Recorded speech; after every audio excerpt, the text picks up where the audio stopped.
Hello, welcome to my video tutorial about principles in selecting instructional materials based on their appropriateness and feasibility.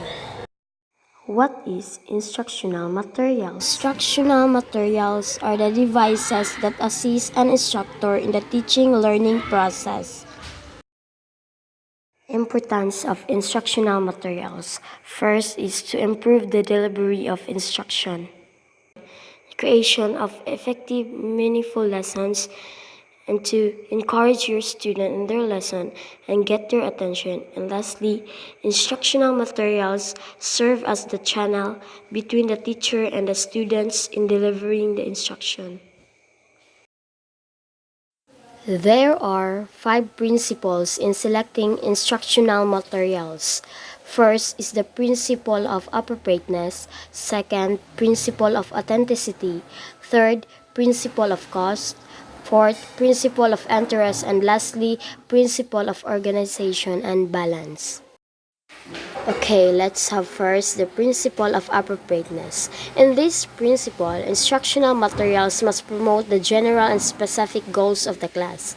And instructional materials must be appropriate to the intended level, such as vocabulary level, difficulty of concepts, method of development, and interest appeal. So, second principle is the principle of authenticity. So in this principle, instructional materials must accurate, up-to-date, and dependable information. Third principle is the principle of cost. In this principle, substitutes must be considered first. The fourth principle is the principle of interest.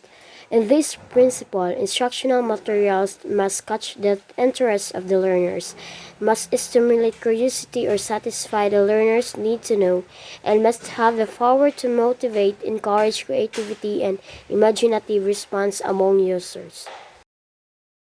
And lastly, the principle of organization and balance. In this principle, instructional materials must be well organized and well balanced in content. The purpose of the materials must be clearly stated or perceived, and there should be logical organization, clarity, and accordance with the principles of learning, such as reinforcement, transfer, and application in the material. So that's the end of my video tutorial about principles in selecting instructional materials based on their appropriateness and feasibility. Thank you for watching.